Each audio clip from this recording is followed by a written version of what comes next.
Thanks for tuning in today. I'm Dr. Nick, the Incrementalist. Join me as I seek out the small incremental changes being applied in other industries that we can learn from and that can be applied in healthcare. Can these changes bring immediate value, but also add up to the big improvements and revolution we need in healthcare? Come along with me to explore the possibilities. My innovative guests from around the globe have used small incremental improvements to achieve their moonshot. And today, I'm delighted to be joined by Ryne Natzke. He's the Chief Revenue Officer for Trust Commerce. Ryne, thanks for joining me today. It's great to be here. Nice to talk to you, Dr. Nick. As I do always, I think it's important to get a little bit of context. Tell us a little bit about your background, how you arrived at this. We share a little bit of common history. Tell us about your journey. Sure thing. I'll start kind of current and maybe work backwards a little bit. So I've been with Trust Commerce for about 5.5 years, and we do integrated payments, and we work with healthcare providers to help with the patient payments. I don't come from a payments background. I come more from the health IT side of things. So my stop before this, I was at HealthX Ventures, which is an early stage venture capital fund focused on digital health technology. And before that, I spent a little over 6 years at Epic. And a lot of my time there was managing the vendor relationships between the different groups that Epic interacts with. And you and I actually had a meeting together in Verona in one of the conference rooms at the Epic campus when you were at Nuance and talking about where things were going. It's interesting. If I remember right, many of the things that we talked about there is stuff that Nuance is sharing now with the ambient voice and listening in and using it to help fill out the chart. So it's been cool to see some of that stuff happen over the last decade or so. I'm just going to say I'm really glad that you said that, because I keep telling people I was talking about this stuff, we were doing it, and it was all about me talking and generating, and you just validated. So just for everybody listening, it's really true. I was involved in the generation of this stuff. You're right. It was a very exciting time. I think we're seeing the results of it. I obviously was a little bit ahead of my skis because we didn't quite get there as quickly as we thought. And there was a lot of bumps in the road, but I think there's lots of excitement now. So very cool to reconnect. Thank you for sharing that story. So tell us a little bit about Trust Commerce and, some of the things that you do and, your thoughts around where that's going. Yeah, so what Trust Commerce does is we do integrated payments, and there are payments companies in all sorts of industries and verticals, and really where we try to focus is within healthcare. And the interesting thing about the intersection of payments and healthcare is, unlike other industries, you pay your bill as a patient a ton of different ways. You pay before your visit, you pay at the front desk, you pay over the phone, you might call an IVR, you've got payment plans, you might use an ACH. So supporting payments in healthcare, you have to do a whole lot. And that's really what we do. And the other thing that is important with healthcare is it's not just having that credit card machine on the countertop or a place to pay. A lot of times when you send a bill or if you're trying to collect a medical bill, there's a lot of questions. Well, why do I owe that? Or what's the context? Or what's going on here? So we want to make sure that we're integrated and really transparent to that user. So when you log into MyChart to pay your bill, it never looks like you leave MyChart. But also, we want to help make sure that data is secure, compliant, help make sure that the provider, companies like Epic and Veradigm, that they minimize their security risk and compliance risk and handle those transactions. They got enough on their plate with medical data and everything that goes on with that.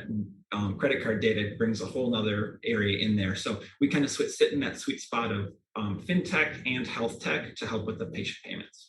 So let's talk a little bit about this before we get into the sort of details of the billing and transparency. I mean, I think you bring up I think everybody understands this point, but can't understand why it doesn't apply in healthcare, which is I can literally go almost anywhere. I think the one exception I feel is buying a plane ticket. I don't know that we always know how much it's gotten better, but, there are so many additional fees that seem to appear and, Congress has gotten involved, but it's gotten a lot better. You have some sense of what it is. And by the way, it's an awful lot easier to get to it. It's really hey, I want to book X or buy such and such, I can do it. But we just don't seem to get there in healthcare. Why do you think that is? What's going on that's sort of preventing this? Well, a big piece of it is that it's super duper hard, for one, because your No. your visit to the same doctor for the same appointment type, you probably going to pay different than me if we have different insurance. So it isn't like a plane ticket in that, all right, here's the cost today. Maybe it's going to change tomorrow. Maybe it might change in a couple of hours. But generally, if somebody's buying the same plane ticket, they're offered the same price for it. Where healthcare, that's just not the case. I think you mentioned it. We're getting better, and Congress is getting involved with posting the pricing, really requiring groups to provide an estimate. But a lot of that is reactionary now. You've got to call in, you've got to ask. And I don't think patients really know that yet. I think we hear about it, we live it every day, but the average typical patient probably doesn't. So maybe when they do call in, I don't know what your experience is. Last time I called into a doctor's office or a hospital, I'm on hold for a while, I'm bounced around. Do I want to go through all that to get an estimate, even if I know that I can get it? So I think that's kind of where we are today, and scaling that up and taking that next. How do we be more proactive? How do we just deliver that up front when you make your appointment? Hey, this is how much you need to expect to pay once this is all said and done. We're not quite there yet. We've got it in some areas. And the other piece of it is not all healthcare is planned. You might schedule an appointment, but you might have a skiing accident. You're in the emergency room. Nobody can estimate how much that's going to cost because you don't have any sort of diagnosis or knowing what kind of care is given. So there's that side of it too, where we can predict what we schedule, but we can't really estimate what we don't know what's going to happen. And that's a big portion of healthcare as well. Yeah, so hot, embarrassing, incremental tip for listeners. I don't communicate by phone because to prove that you've had the phone call, you have to record it. I live in a dual party recording state. So you have to say it and everybody gets all worked up about it. So I'm going to declare this and embarrass myself and say that I will only communicate by fax with all of these medical offices. True story. I fax everything, and I spend my time. Actually, the hardest thing sometimes is getting the fax number. It's almost like it's a secret. Anyway, but that aside, you're right, and I made light of it's a complex area. I think part of the reason that I react that way is that we see all of these organizations jumping in and going, "Oh my God, we can fix that. We've done that." Interestingly, let's put it out there. Amazon is one that's clearly making a play, has expanded their sort of access, and it's retail. It's supposed to be easy, but they're not really solving the problem. They're not even accepting insurance, because that's where a lot of this comes down to. And one of my other guests talked about this, and it was a very eloquent way of explaining this multi-list of pricing that you see. And he talked about it. This was, in fact, in the case of drugs, but it's true for all of healthcare, for the military, and even individual, the army will see different pricing depending on the specifics of the insurance. So it's this sort of massive spreadsheet model that says, oh, you're X by Y by Z, this is your price for, and it's another dimension. I mean, it's just extraordinarily confusing. I'm going to posit this. I'm interested in what you think. Is it deliberate, do you think?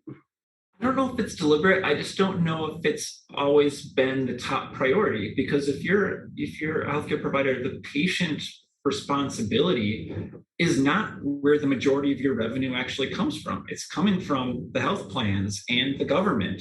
So when you're thinking about where you're spending resources and energy to make things potentially more efficient or maximizing your collections, you might get a better bang for your buck by focusing on that end of things. And I think the trends that we've seen over the last 10, 15 years or so is that's changing. What used to be 5% of your revenue might be patient out of pocket, now becoming 15, 20, maybe more in some cases.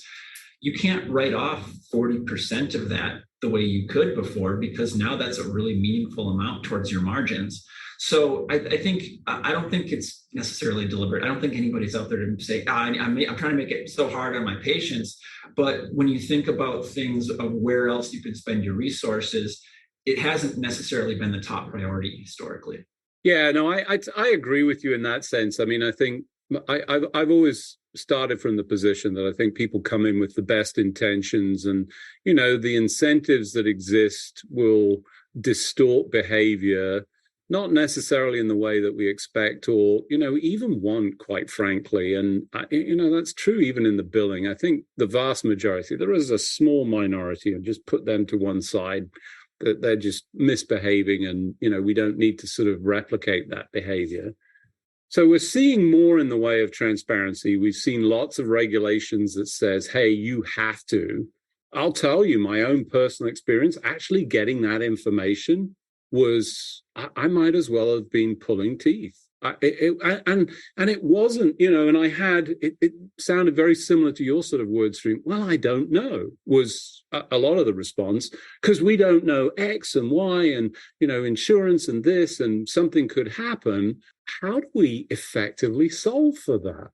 I think a lot is more, it needs to bring, and some groups are doing this, but I think making the financial conversation just part of the care conversation with your healthcare provider, I think we're definitely not there yet. I mean, in my own experience, I had just a regular checkup procedure a couple of months ago.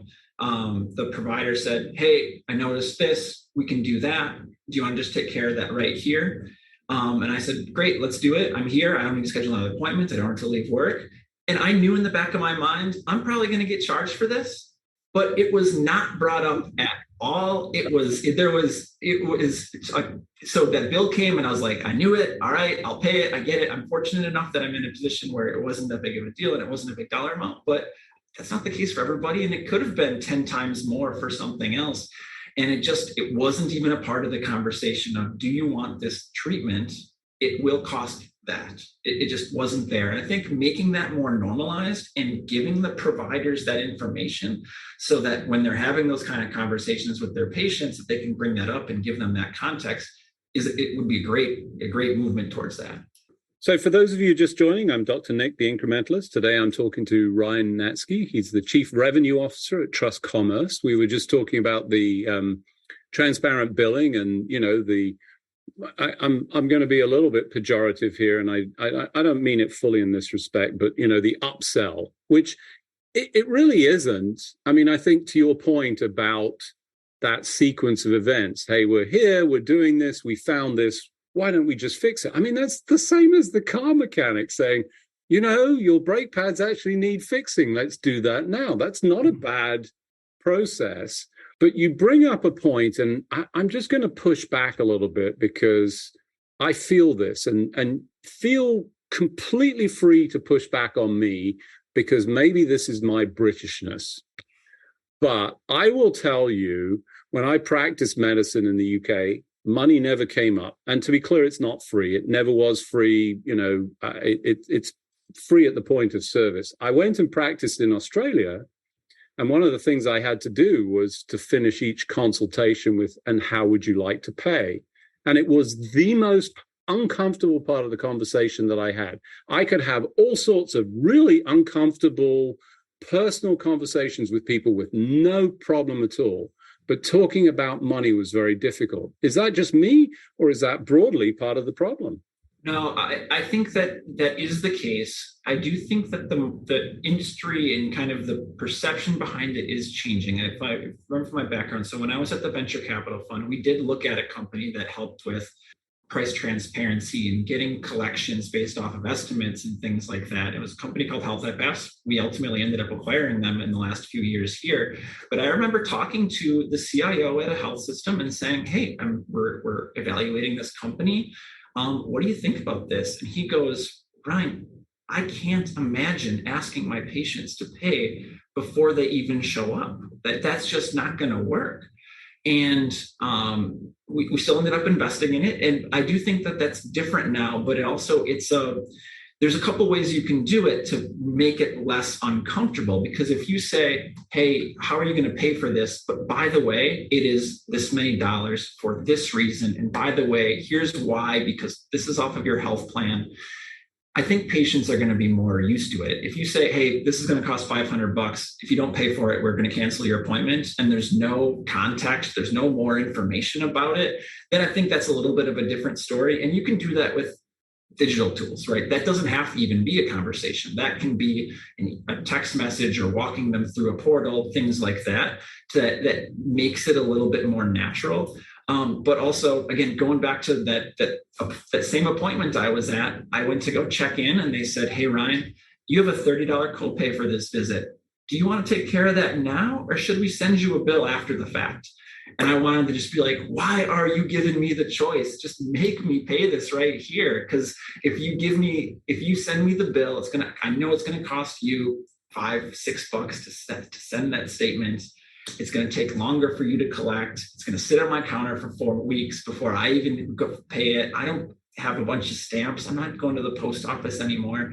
So like, just take care of it right there. And I think training the staff, making it more normalized, patients know they have to pay. And I don't think it's a surprise. So I think we're there where it's not that big of a shock anymore and shouldn't necessarily need to be that uncomfortable. Yeah, so I mean, I'll support you in the sense that, you know, so I married an Irish woman born and bred in Dublin, and you know, when she came across to the UK where we were, you know, she was used to it. That was part of the natural, you know, and she was shocked when people didn't ask her to pay when she went to see the physician. So I think you're right. There's some acclimatization to that sort of experience. That said, you know, I think flexibility for me is one of the key elements to this is, you know, because you're there going, well, I'd rather just deal with it. And I'm actually the reverse. And, you know, I know it's entirely personal, but that sort of brings us back to this concept of how do you personalize this so that people have choice in a way that is meaningful. And for me, it's about just being organized. I want to be in a certain place to sort of fix that. You know, I don't use stamps either. You know, if they don't have a digital payment method, they're typically not receiving a check from me because I don't know that I can find that. So, you know, there's some elements there, but you know, we can do all this easily. I mean, crikey, my children who are no longer children, you know, they go out to food and they don't have the cash changing hands for splitting the bill anymore. They do it all by Venmo or whatever. Mm-hmm. There has to be a better digital way of doing that and serving it up. I mean, I think, you know, this is about choice. It is about choice. And I think that choice can also lead to a little bit of paralysis too, especially if you're offered too many options. So one of the things that we've seen with some of our partners, and I think some EHRs are doing this now too, is rather than giving everybody every single choice, it's all right, how can we be smart about this? How can we give this patient these options, maybe proactively putting them on a payment plan, because we know that their propensity to pay isn't quite there, but we can split it out over 6 months. Maybe don't send them that $5,000 bill right off the bat, because they're going to get sticker shock. They're going to, oh my gosh, how am I going to take care of this? Proactively say, hey, you have a $5,000 bill. We already enrolled you in a payment plan. It's split out over the next 10 months. Let's get your payment method on file and start going and get you $500 a month for the next 10 months to take care of this. You don't want to offer that to everybody. If somebody can pay the $5,000, have them just take care of it right there. So I totally agree that giving choice, giving some options is important, and it's helpful because one thing that healthcare doesn't have a demographic. There's like everybody is a patient, everybody has this. So you kind of have to segment your patients, segment your consumers the way that other businesses would, and give them the right options that are personalized to them to make that experience better and improve outcomes and financial outcomes. Yeah, I like that. I think that's a great way of sort of encapsulating it in a single phrase. Healthcare does not have a demographic. There's so much variation. And that's not just the medical piece of it. You know, we've started to understand that it's, you know, this individualized medicine is really what we're all looking for. That's what I know I want. I want it, you know, specific to me. It's my dimensions, my, you know, metabolic, whatever status. Doing that in healthcare for the back end piece has been certainly challenging. how are you approaching that? Where do you see this going? Have we been helped by the regulations? Do you think that's really sort of pushed things, or do you think we were going there anyway? I think some of the regulations are going to help. I think, like kind of we touched on it before, the posting the pricing, posting the costs. That's a good first step. I do, and you also mentioned Amazon. I mean, what does it say that so many people are excited about the new stuff that Amazon is doing? Like you said, they don't take insurance. They're willing to pay outside of their network, outside of what they're already paying in premiums and things like that, because they want that better experience. And I think that there's going to be I think market forces are just going to move it as well, because if all of a sudden you're starting to see your primary care docs or those kind of appointments move to Amazon, that's not great. And now they control that top of the funnel a little bit more. So I think in order to really be competitive and continue to fight off some of the groups like the Amazons of the world, you have to adapt it. And that experience goes beyond just that experience talking to the clinician. It is the scheduling, it is the communication, it is how you're billed, it is understanding what's going to be happening and things like that. Yeah, I think great point. I mean, it's no secret online. I'm a big fan of Mark Cuban's Cost Plus. I think they did an astoundingly good job. The big difference for me when you looked at that was the price differential was so much bigger. In the case of Amazon's latest, expansion of service, I don't know that it was a real deal. At least it didn't feel like it based on what I saw in terms of the pricing. Whereas when I looked at Cuban, I think I posted somewhere, the differential for me was like, it was a 95% reduction on the cost that I was being charged at CVS, which, is just an outrage to me. There's a whole thing going on with, PBMs and stuff that I think is just not serving. So we're in an exciting time. I like to believe, I'm sometimes a little bit despondent about healthcare because it feels like this is deja vu and, to our original point and where we met and how long it took us to get to some of those things that I talked about, there's clearly some opportunity without getting too far over our skis. What do you think the potential is? Where do you see this going? What does the future hold, and what are you excited about?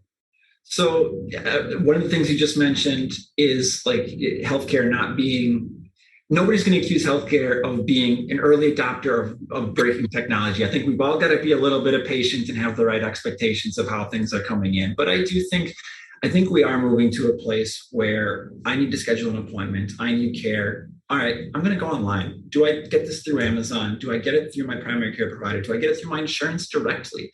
And shopping around the way I shop for cars or plane tickets or things like that. I do think that's people want that convenience and they see it in other places. And that's where I see going for your general care needs and some of those telehealth visits and things like that. So providing choice, giving people the opportunity to really sort of make their own decisions about the way that they schedule, the way that they pay,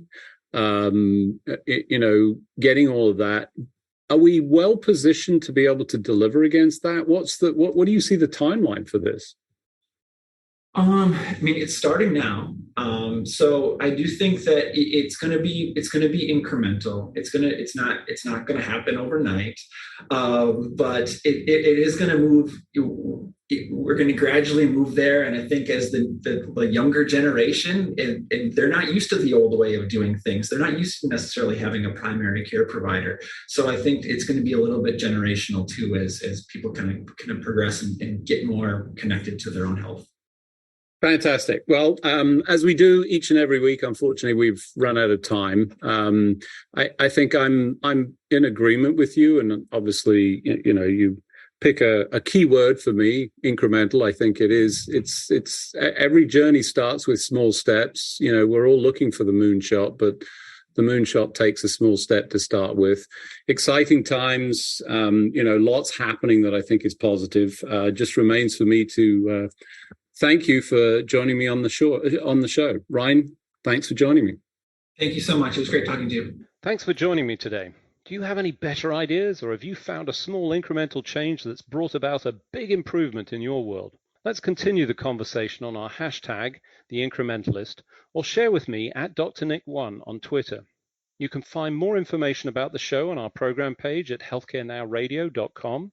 And tune in next time to hear my discussions with leaders and innovators from around the globe who've revolutionized their space by using small incremental improvements to achieve their moonshot. I'm Dr. Nick, the Incrementalist, and I'm starting a revolution through evolution.